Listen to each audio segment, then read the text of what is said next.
अस्सलाम वालेकुम dear viewers, मैं हूं मोहम्मद मतीन और हम डिस्कस कर रहे हैं computer science 9th class new book. Chapter number 9 continue है। डाटा के ऊपर हम कंटिन्यूसली बात कर रहे हैं, क्वालिटेटिव क्वांटिटेटिव डाटा के ऊपर, प्लस मल्टीपल टेक्निक्स को हम डिस्कस कर रहे हैं, कैसे हम उन टेक्निक्स को क्वालिटेटिव और क्वांटिटेटिव डाटा के ऊपर अप्लाई करेंगे। आज हम इस टॉपिक के अंदर जो डिस्कस करेंगे वो है डाटा एनालिसिस टेक्निक। मैं ये बताता चलूं कि लेक्चर नंबर 79 के अंदर मैंने 78 के अंदर प्रीवियस लेक्चर के अंदर मैंने आपको ये आइडेंटिफाई किया था कि हमारे पास डाटा प्री प्रोसेसिंग टेक्निक्स में हम लोग डाटा एनालिसिस टेक्निक इस्तेमाल करते हैं, जो आप क्वालिटेटिव एनालिसिस और क्वांटिटेटिव एनालिसिस उनके ऊपर परफॉर्म करते हैं। So you have specific data जो आपके पास अवेलेबल होगा और उसके ऊपर आप ये टेक्निक अप्लाई करेंगे। तो सबसे पहले हमारे पास डाटा एनालिसिस टेक्निक क्या है और किस पर्पस के लिए इस्तेमाल की जाती है, उसकी डेफिनेशन, प्लस फिर हम क्वालिटेटिव और क्वांटिटेटिव का एक स्केच में आपको बताऊंगा। प्रीवियस कितने लेक्चर्स में हम ये डिस्कस करते आ रहे हैं कि क्वालिटेटिव क्वांटिटेटिव डाटा क्या है, इनका एनालिसिस क्या है। तो सबसे पहले डेफिनेशन, फिर इनमें difference. Data analysis technique involve to examining the data to discover useful information। Data का एनालिसिस करना, और जब डाटा का एनालिसिस कंप्लीट होगा तो फिर आप क्या ड्रॉ कर सकते हैं? You draw the conclusion, number 1। Number 2, support decision making. Useful information जो आपके पास आएगी आफ्टर अप्लाइंग डिफरेंट टेक्निक्स, तो उसके बाद आपके पास जो डाटा आएगा उसका आप एनालिसिस कर सकते हैं, उसके ऊपर डिसीजन ले सकते हैं, एंड मोर ओवर आप प्रॉपरली कंक्लूजन ड्रॉ कर सकते हैं कि जो सर्वे किया गया है या जो डाटा का एनालिसिस किया गया है उस बेस के ऊपर this will be the output, ये आउटपुट होनी चाहिए या होगी। उसमें हम दो किस्म के एनालिसिस परफॉर्म करते हैं, एक है क्वांटिटेटिव डाटा के ऊपर एनालिसिस और एक है क्वालिटेटिव डाटा, इसको एनालिसिस भी कहते हैं। तो जो क्वालिटेटिव डाटा है और क्वांटिटेटिव डाटा है, इसमें हमने जो बेसिक डिफरेंस किया था मैं आपको बताता चलूं। क्वालिटेटिव डाटा नॉन न्यूमेरिक है, जबकि क्वांटिटेटिव डाटा आपके पास नंबर्स पे यानी कि न्यूमेरिक है और ये मेजरेबल है। इसको आप मेजर कर सकते हैं, इसको आप मेजर नहीं कर सकते। तो अब हम इनकी टेक्निक्स की तरफ चलते हैं, मेथड्स की तरफ चलते हैं जो हम इनमें इस्तेमाल करते हैं। तो आपकी बुक में क्वालिटेटिव एनालिसिस के ऊपर दो मेथड्स को एक्सप्लेन किया गया है, दो किस्म के एनालिसिस बताए गए हैं जो हम क्वालिटेटिव एनालिसिस के अंदर इस्तेमाल करते हैं। उनमें सबसे पहला मेथड है हमारे पास क्वालिटेटिव एनालिसिस में पहला मेथड है कंटेंट एनालिसिस। क्या है जी हमारे पास? कंटेंट। कैसे? It involved to counting the number of times a specific word or theme appear in the text। एक पैराग्राफ के अंदर या एक ऐसे के अंदर नंबर ऑफ टाइम्स कोई एक स्पेसिफिक वर्ड या कोई थीम जिसको बार बार रिप्रेजेंट किया गया है, जिसका उस टाइटल का बहुत ही अहम है उस टॉपिक के अंदर, तो वो आपके पास कंटेंट एनालिसिस कहलाता है। कैसे? Researcher observe that the student use home stress. अगर स्टूडेंट को मसलन के एक ऐसे लिखने के लिए दिया जाए कि आपने पूरी छुट्टियों के अंदर क्या किया, वोकेशंस के अंदर आपने कौन कौन सी एक्टिविटीज परफॉर्म की, तो वो किस चीज को ज्यादा पॉइंट आउट करेगा? तो वो कहता है अगर वो फॉर एग्जाम्पल बार बार एक वर्ड को यूज करे, home stress, so this will be the word, और जो बार बार उसने इस्तेमाल किया है तो ये हमारे पास उसका कंटेंट एनालिसिस कहलाएगा कि आपने उसके पूरे ऐसे को रीड किया और उसमें से एक स्पेसिफिक क्वेरी को आपने ऑब्जर्व किया या थीम और पैटर्न को ऑब्जर्व किया। इसी तरह हमारे पास दूसरा है thematic analysis. It involve identifying and interpreting themes और पैटर्न विद इन डाटा। जो डाटा के अंदर आपके पास हो, किसी एक स्पेसिफिक डाटा के अंदर आप आइडेंटिफाइंग और इंटरप्रेट कर सके कि इसका मतलब क्या है, तो उसको थीमेटिक एनालिसिस कहते हैं। Like in general perception student writing ऐसे and point out the common theme like enjoyment in science when he read science subject तो वो इंजॉयमेंट फील करता है, एंड डिफिकल्टी इन मैथ्स, और मैथ्स में क्या करता है वो डिफिकल्टी फील करता है। तो क्वालिटेटिव एनालिसिस के अंदर हमने दो मेथड को डिस्कस किया, एक हमारे पास कंटेंट एनालिसिस और एक हमारे पास थीमेटिक एनालिसिस क्या है। अब हम मूव करते हैं दूसरे एंड की तरफ, जिसमें क्वालिटेटिव के बाद क्वांटिटेटिव के ऊपर अब हम बात करेंगे। क्वांटिटेटिव एनालिसिस की जब बात की जाती है तो ये न्यूमेरिक डाटा यानी कि नंबर्स हैं, जिसमें हम दो चीजें मेजर करते हैं। Number 1 major of centre, number 2 major of spread. Major of centre के अंदर तीन चीजें शामिल हैं, मीन, मोड, मीडियन, और ये बेसिकली स्टैटिस्टिक्स के अंदर ये कॉन्सेप्ट या मैथ्स के अंदर इनको इस्तेमाल किया जाता है। इसीलिए दूसरा जो आपके पास मेजर ऑफ स्प्रेड है वो स्टैंडर्ड डेविएशन और वेरिएंस के लिए है। तो इसमें जो कॉमन मेथड्स हैं वो मीन, मोड और मीडियन है। इनको अब हम देखते हैं। यहां पे एक सैंपल के तौर पे मैंने डाटा रिप्रेजेंट किया है, और इस डाटा के अंदर आपको जो वैल्यूज नजर आ रही हैं वो है 70, 80, 90, 100 और 110। If we want to calculate the mean, इसके ऊपर पहला प्रोसीजर मैं अप्लाई करने जा रहा हूं, मीन।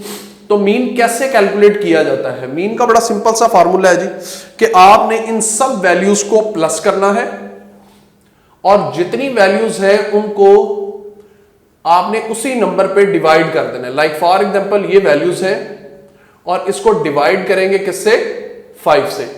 तो जो भी आपके पास आंसर आएगा वो डाटा का मीन कहलाएगा। यानी कि इसको प्लस करें तो उसके बाद आप अपनी बुक में देखें तो इसका जो आपके पास मीन है वो 90 के इक्वल है। किसके इक्वल है?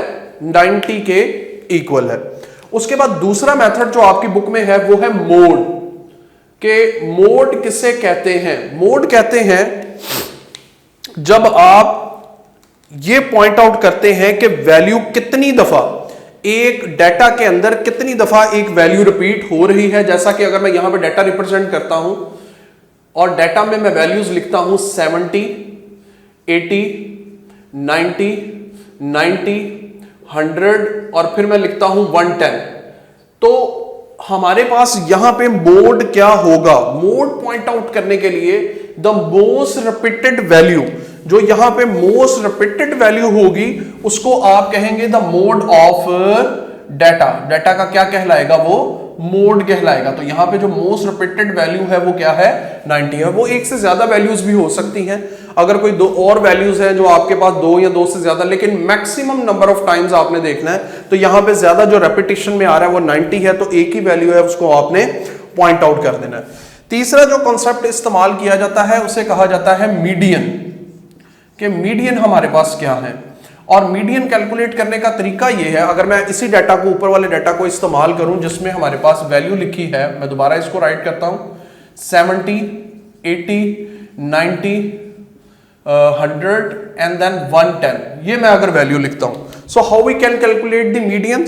मीडियन कहते हैं सबसे स्मॉलेस्ट वैल्यू और सबसे ग्रेटेस्ट वैल्यू को प्लस करना और 2 पे डिवाइड करना।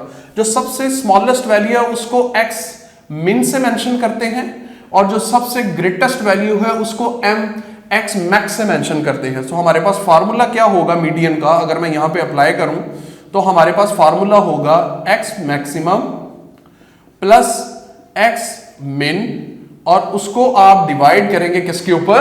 2 के ऊपर। तो ये हमारे पास 70 प्लस 110 और डिवाइड करेंगे 2 के ऊपर, तो ये हमारे पास 180 डिवाइडेड बाय 2, और ये आपके पास आंसर क्या बनेगा? 9। तो ये हमारे पास कहलाता है median. The procedure to calculate median is very simple, कि आपने मैक्सिमम वैल्यू मिनिमम वैल्यू को प्लस करना है और 2 पे क्या कर देना है? डिवाइड कर देना है। तो ये हमारे पास प्रोसीजर है मीडियन कैलकुलेट करने का। इसी तरह आपकी बुक में वेरिएंस को, रेंज को और मल्टीपल वैल्यूज को कैलकुलेट करने का बताया है, जिसमें सबसे पहले हम इसके अंदर रेंज को कैलकुलेट करते हैं कि हमारे पास रेंज क्या है। रेंज को अगर मैं कैलकुलेट करूं तो रेंज कहा जाता है मैक्सिमम वैल्यू में से मिनिमम वैल्यू को क्या करना? माइनस करना। That is called range. इसमें जो हमारे पास मैक्सिमम वैल्यू है XM max minus smallest value है X मिन, तो 110 माइनस 70, तो आंसर आपके पास क्या आएगा 40। तो ये है रेंज कैलकुलेट करना। इसी तरह हमारे पास इसके अंदर एक और मेथड है, वो है स्टैंडर्ड डेविएशन। स्टैंडर्ड डेविएशन, और उसको डेविएशन बेसिकली ये आपके पास, मैंने पहले भी आपको बताया, मैथ्स में या स्टैंडर्ड स्टैटिस्टिक के अंदर ये प्रोसीजर इस्तेमाल किया जाता है। तो आप अपनी बुक में देखें, इसका एक फार्मूला मेंशन है जो कि लिखा हुआ है हमारे पास S square is equal to, या simple S is equal to, इसको कहते हैं sigma. This symbol is called sigma, x1 minus x2 and then divided by n-1, और ये आपके पास स्क्वायर रूट। और जब आप स्टैंडर्ड डेविएशन कैलकुलेट करते हैं तो उसके बाद इसी प्रोसीजर से हम वेरिएंस भी कैलकुलेट करते हैं और फार्मूला अप्लाई करते हैं। सिर्फ आपके पास स्क्वायर रिमूव होगा, लाइक यहां पे आ जाएगा x square, the rest of the values remain same, उनमें आपके पास कोई फर्क नहीं पड़ेगा। व्यूअर्स, ये मैं आपको बताता चलूं कि ये आपके पास सिर्फ फार्मूलाज आपकी बुक में मेंशन है। अगर आप कोई स्टैटिस्टिकल डाटा लेकर इसको इंप्लीमेंट करना चाह रहे हैं तो आपकी बुक में पेज नंबर 196 के ऊपर ये फार्मूलाज मेंशन है, जिसमें एक नॉर्मल डाटा को लेकर एवेल्युएट किया गया है। तो हम जब भी क्वांटिटेटिव डाटा का एनालिसिस करते हैं तो उनमें ये टेक्निक्स को इस्तेमाल करते हैं, जिसमें standard deviation, variance, range, mean, mode, median, these are the methods जो हम किसमें इस्तेमाल करते हैं, मेजर ऑफ सेंटर और मेजर ऑफ स्प्रेड के लिए। तो इनको एवेल्युएट करना जरूरी नहीं, ये आपके पास बेसिक टर्मिनोलॉजीज थी जो आप मैथमेटिक्स में भी डिस्कस करते हैं, तो ये यहाँ पे डिस्क्राइब कर दी गई हैं। अगर आपने मजीद इसको इन्हांस करना है तो बुक में पेज नंबर 196 के ऊपर अगर आप लोग देखें तो वहां पे बताया हुआ बकायदा, S square is a sample data, X I आपके पास the value of one observation, उसके बाद एक्स बार आपके पास basically the mean value of X bar, यहां पे आप मेंशन कर देंगे ये एक्स बार आपके पास मीन वैल्यू को, मीन वैल्यू हमने ये देखे ऐसे आपके पास वैल्यूट कर सकते हैं। और प्लस सिग्मा का मतलब है समिशन ऑफ ऑल नंबर, जितने भी नंबर रिप्रेजेंट हैं उनका समिशन करना। तो आज के टॉपिक के अंदर जो हमने बात की है वो है हमारे पास data analysis technique. Data analysis technique involve to examine the data, data की एग्जामिनिंग के लिए हम लोग डाटा एनालिसिस टेक्निक इस्तेमाल करते हैं।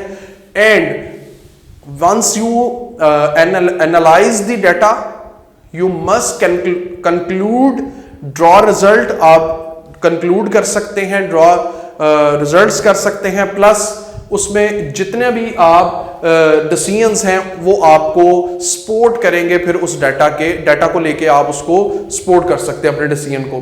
तो हमारे पास डाटा एनालिसिस दो किस्म के, क्वालिटेटिव डाटा और क्वांटिटेटिव डाटा। जब हम क्वालिटेटिव डाटा की बात करते हैं नॉन न्यूमेरिक है, जब हम क्वांटिटेटिव डाटा की बात करते हैं तो ये हमारे पास नंबर्स हैं या न्यूमेरिक हैं या इनको मेजरेबल कहा जाता है।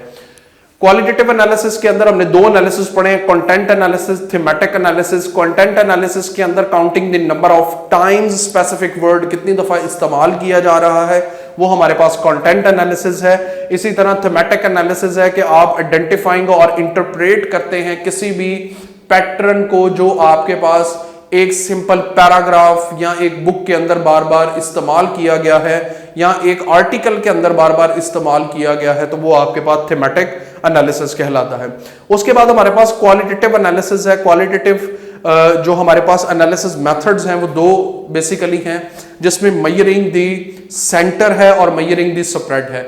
मेजरिंग दी सेंटर के अंदर हम तीन चीजें डिस्कस करते हैं। Number 1 mean, mode, median. ये तीन चीजें हम किस में शामिल करते हैं, मेजर ऑफ सेंटर में, और तीन चीजें शामिल होती हैं मेजर ऑफ स्प्रेड में, वेरियस, स्टैंडर्ड डेविएशन और रेंज, ये आपकी बुक में मेंशन है। उसके बाद हमने एक सैंपल डाटा लिया, उसके ऊपर मीन कैलकुलेट किया, जो कि सब वैल्यूज को प्लस करके 5 पे डिवाइड करते हैं। मोड आपके पास नंबर ऑफ रिपीटेड वैल्यूज है इन एनी डाटा। मीडियन कहते हैं मैक्सिमम और मिनिमम वैल्यूज को प्लस करना और 2 पे डिवाइड करना। मोर ओवर रेंज का मतलब है मैक्सिमम और मिनिमम वैल्यूज को आपस में क्या करना, माइनस करना। स्टैंडर्ड डेविएशन का फार्मूला आपकी बुक में गिवन है, जिसमें आप मीन कैलकुलेट करके x1 की वैल्यू को कैलकुलेट करके समीशन परफॉर्म करके एवेल्युएट कर सकते हैं। और वेरिएंस का मतलब ये है कि आपने जस्ट स्क्वायर लेना है s का and you have to evaluate the following expression. इस एक्सप्रेशन को आप क्या कर सकते हैं, एवेल्युएट कर सकते हैं। तो उम्मीद करते हैं व्यूअर्स के ये टॉपिक आज का आपको समझ आया होगा। ये जितना भी टॉपिक आज हमने अटेम्प्ट किया है, इसमें ये बड़ा इंपॉर्टेंट शॉर्ट क्वेश्चन है, what is the difference between content analysis, thematic analysis. और अगर टेक्निक का पूछा जाएगा तो कोई एक टेक्निक पूछी जा सकती है जो क्वालिटेटिव में हम मेथड के तौर पे इस्तेमाल करते हैं, तो वो हमारे पास मीन, मोड, मीडियन, ये सिंपल से मेथड आपके पास जो है वो पूछे जा सकते हैं शॉर्ट क्वेश्चन में।